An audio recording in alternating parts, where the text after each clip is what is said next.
yang dari Jawa 75%. Alhamdulillah pada tanggal 30 bulan Maret tahun 1999 sampailah ke lokasi transmigrasi Sinunukan 5. Kemudian waktu itu KUPT-nya adalah Bapak Rustam Daulay dan diwakili oleh Ibu Kamsinah dari Sinunukan 1. Selanjutnya warga termigrasi yang 100 KK itu di situ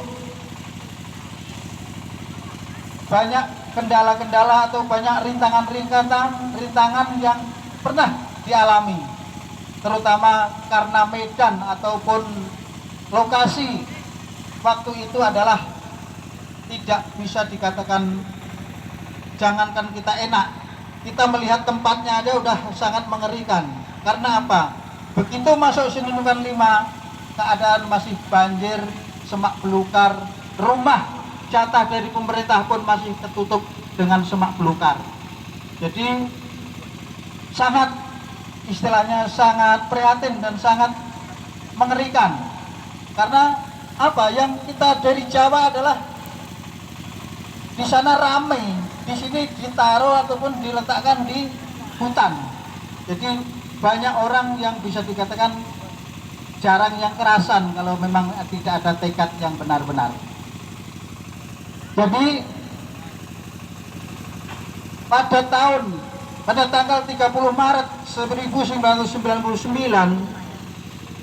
di situ tepatnya tepatnya di Sinunukan 5 mendapatkan yang namanya jaminan hidup. Kalau dalam dulu jatah jaminan hidup, jatah semua yang dibutuhkan oleh warga, baik itu alat pertanian, makanan, pakaian, semuanya adalah dikasih dari pemerintah.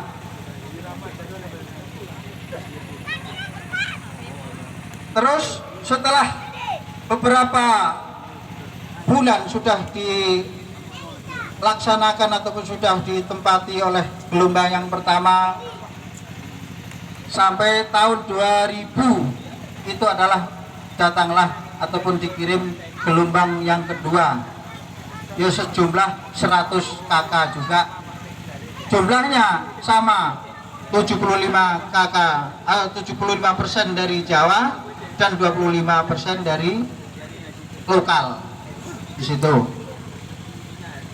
Nah, setelah adanya datang yang gelombang kedua, disitulah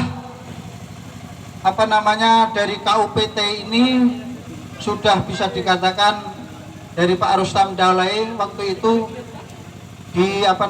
dibebas tugaskan, digantikan oleh Ibu Kamsinah. Jadi KUPT-nya waktu itu adalah perempuan. Setelah adanya KUPT Ibu Kamsinah, disitulah sebut jumlah yang dipimpin adalah 200 KK beserta lokal. Dan di situ banyak gejolak-gejolak yang dihadapi oleh warga transmigrasi. Makanya kalau warga transmigrasi ini kurang tekad, kurang greget, tidak akan sukses dan tidak akan berhasil, dan tidak kerasan akhirnya pulang kampung ataupun balik ke Jawa. Jadi makanya yang sampai sekarang masih bertahan di Sinunukan 5 ini adalah orang-orang yang sudah tahan gemblengan, sudah bertahan. Selanjutnya, dengan adanya KUPT waktu itu Bu Kamsinah, terus diadakanlah yang namanya Kordes, koordinator desa. Waktu itu pertama dijabat oleh Agusman Saputra Lubis, orang warga dari Tapus. Itu dalam waktu cuman beberapa bulan. Jadi karena Pak Agusman itu tidak bisa melanjutkan, akhirnya diteruskan oleh saya pribadi. Dari tahun 2000 sampai tahun 2009. Jadi dengan adanya kita yang menjadi kordes, disitulah banyak sekali yang namanya tantangan. Tantangan itu bukan tantangan cuman tantangan ecek-ecek, itu tantangan yang begitu menyedihkan, yaitu tantangan yang taruhannya adalah nyawa. Apa itu? Karena di Sinunukan 5 ini adalah warga transmigrasi, yang di situ dikasih dari pemerintah adalah suatu lahan. Lahan itu lahan pekarangan, lahan 1 dan lahan 2. Lahan 1 dan lahan 2, lahan pekarangan. Yang namanya warga transmigrasi, Pak, garap lahan pekarangan aja kadang-kadang banyak yang sampai bongkor ataupun nggak digarap, nggak tahan. Jangankan lahan 1 dan lahan 2 yang masih hutan, mau nengok aja takut itu mau nengok ke hutan, Pak. Makanya waktu itu dalam pimpinan Pak Ibu Kamsinah, terjadilah gejolak yang luar biasa, yang mana lahan tersebut adalah direbut oleh orang luar yang berasal dari Sidaru-Dalu, Pak. Jadi lahan 1, 2 itu direbut, dirambah. Wah, inilah terjadilah. Makanya waktu itu dari kita sebagai warga masyarakat Sinunukan 5 beserta Ibu Kamsinah sampai turun ke lapangan, sampai ke hutan, belasak-belasak begak karuan. Disitulah setelah orang-orang dari Sidaru-Dalu beberapa kakak di situ diusir mentah-mentah, di situ harus keluar.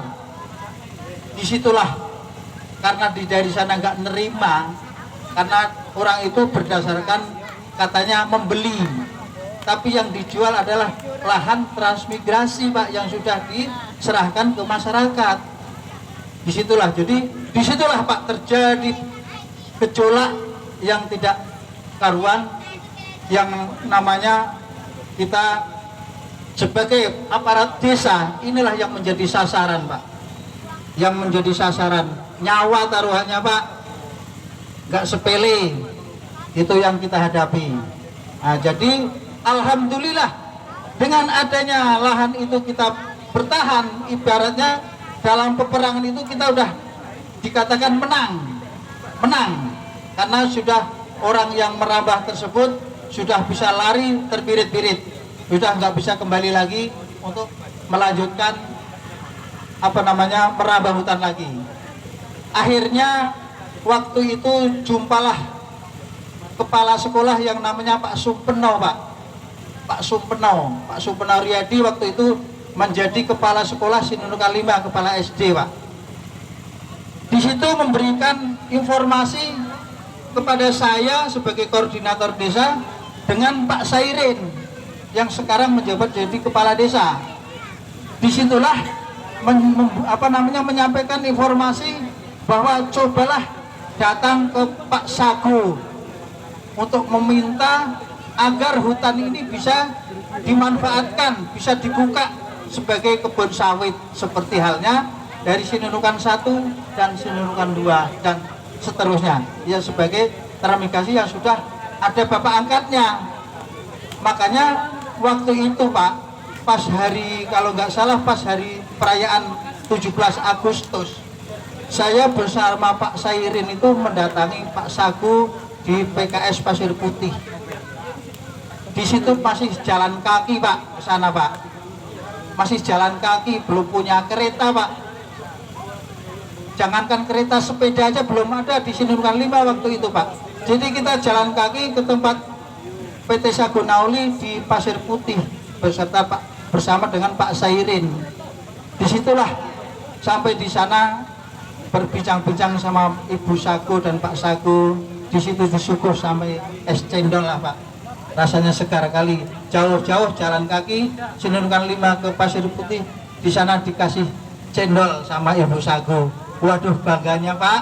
nggak karuan. Pokoknya bisa jumpa sama Pak Sagu sama Bu Sagu itu, waduh, kayak ketemu raja lah pokoknya. Disitulah akhirnya dari Pak Sagu memberikan gambaran-gambaran ataupun persyaratan-persyaratan bagaimana supaya Sinunukan 5 itu bisa maju seperti halnya Sinunukan 1. Jadi memberikanlah itu namanya persyaratan-persyaratan untuk membuat supaya menjadikan plasma. Nah, dengan di situ dicatatkan kan sama Pak Sagu persyaratannya itu udah dicatat. Akhirnya saya kembalilah ke Sinunukan 5 beserta Pak Sairin. Akhirnya berbincang-bincanglah sampai di Sinunukan 5 dengan staf-staf perangkat desa di Sinunukan 5, dengan tokoh masyarakat, dengan jadi karena yang pokoknya dari Pak Sagu itu membuat memberikan solusi ataupun gambaran. Jadi kalau mau menjadi anak angkat itu harus ada yang namanya kooperasi. Makanya waktu itu Pak, setelah kita bawa oleh-oleh dari Pak Sagu ke Sinunukan 5, kita beserta masyarakat ini membuat suatu koperasi. Suatu koperasi supaya nanti bisa menjadi mitra kerja